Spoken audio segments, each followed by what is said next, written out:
This is Marlene Gibb with What Do You Do? And today we're at a private residence in Sierra Madre with my guest, John Johnson. And John, what do you do? Thank you, Marlene, for inviting me today. What I do is build and construct and plant raised bed gardens for schools and the general public alike. And how did you get interested in this? Tell us your story, because you have an interesting story. Well, it all started when I was about 50 years ago. I had 3 brothers and a sister, and my duty was to till the earth and get the garden ready for planting every year. So I've been involved in gardening all my life. I had an older brother that was a horticulturist, a biologist, and an ecologist. He was living in Michigan and myself in California. So we have 2 different climate extremes. And I got him interested in the raised bed system, and he's tried it. And we used to have conversations of how to grow the best kinds of foods and fruits and vegetables. That's why I have an interest in raised bed gardens, is to make good, wholesome produce effectively and efficiently as possible using organic materials. And that has raised my health up as well as my community. Okay, let's start. What is a raised bed? Let's talk about the beds, because if the audience doesn't know anything about any, let's say we're all small and little and we don't know anything. So start with the beds, start with your whole philosophy of what you do. There's 2 basic kinds of gardens, and one is the soil-based and one is an organic material-based. Okay. And basically, most people are most familiar with the soil-based, where you see in farm fields where they have rows of corn and rows of cotton and rows of tomatoes and rows of carrots. That is all soil-based gardening. Now, what occurs in this environment is that the soil needs to be raised up to about 70 degrees to really start to grow plants. Okay. What the raised bed does is it's a frame that you either put soil or organic material in to grow your vegetables. This actually heats up faster than the surrounding earth. Okay. That's one of the benefits of raised beds, is that you get an earlier start on your gardening. All right, so when the soil gets up to 70, the plants take off really well and they're strong and healthy. The problem with dirt is that it compacts, squeezing out the air and turning into like mud puddles, in essence, after a period of time. And so you have to till the soil or turn the soil over, and that results in bringing all the good bacteria and fungus out to the air, which they'll turn around and bloom and blow away, and you lose your immune system for your plants doing that. So you want to stay away from tilling the soil. Okay, all right. Okay, so we're staying away from tilling the soil. So when you build your ecosystem in there, what you want to do is have a lot of organic material. This does a lot of things. It provides food for the plants. It also stimulates their immune system to ward off bugs and insects, where soil doesn't do that. You have to have the organic material in there to make things happen. All right, when people go and they go to the garden stores, because most people aren't as familiar with what you do, right? They're used to going to the garden store and getting fertilizer to improve their soil. Yes. That's typical, right? True. Okay, so with you're saying to take the organic materials like eggs and anything that you can recycle. Basically, I think you're referring to mostly is compost. Compost. Okay. Compost is plant material that's breaking down into smaller and smaller particles, and you add ingredients to it like eggshells for the calcium and various other organic food stocks. And when you do that, what happens is that you enrich the soil with the proper elements or food sources like nitrogen and potassium and calcium.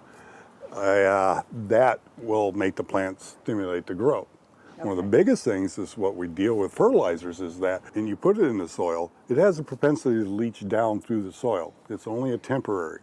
So it's just a Band-Aid. Well, it's a temporary feeding system.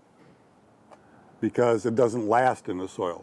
When you water it, it perks down, gets into the water table. So one of the things you really want to do when you're gardening is maintain these nutrients as long as possible around the plants. Okay. For their absorption. Soil in its natural form doesn't have anything to hold it. It doesn't want to absorb water, it doesn't want to absorb nutrients, because basically you're dealing with sand, clay, rock, basically.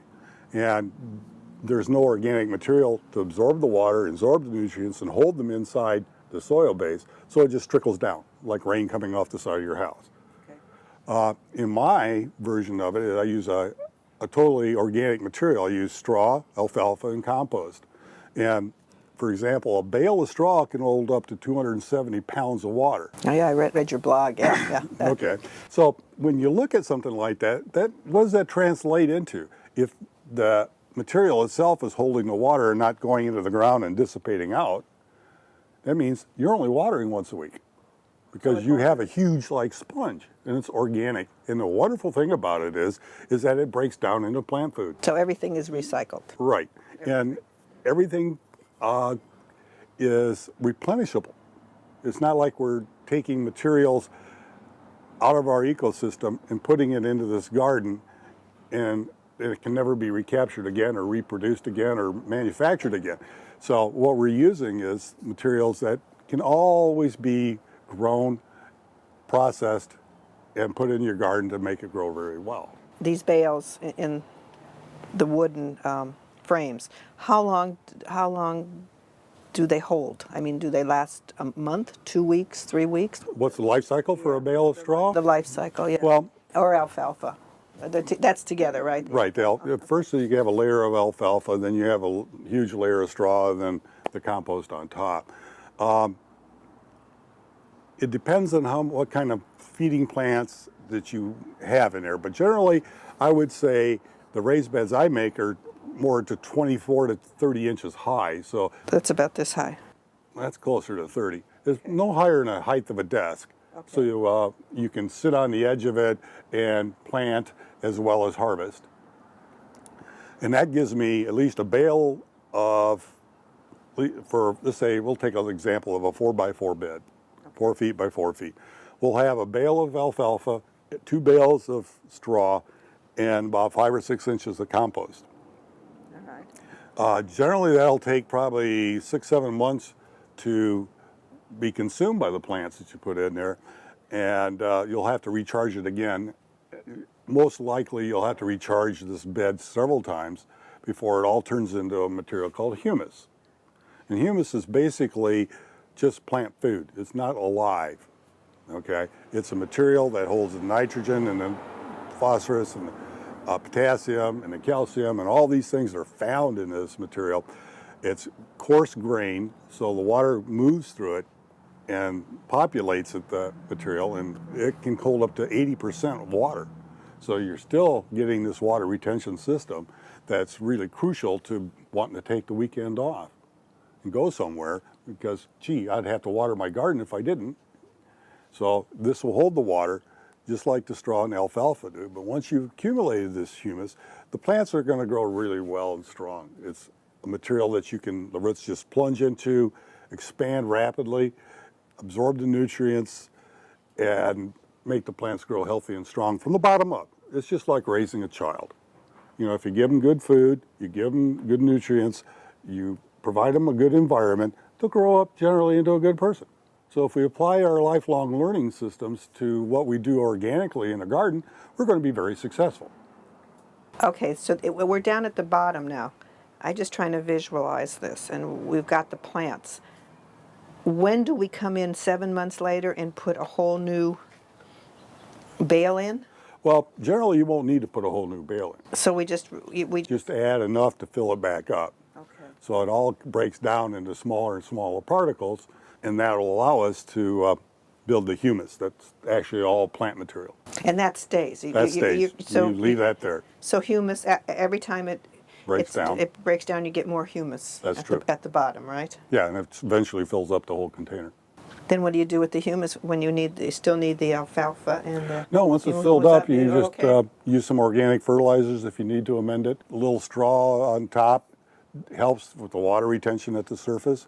But you'll probably be pulling it out to utilize it in starter plants when you grow your seeds, and want to start early. So you just pull some of your humus out and you start your seeds in that, and then you have a good root system established. So when you transplant them, they just take right off.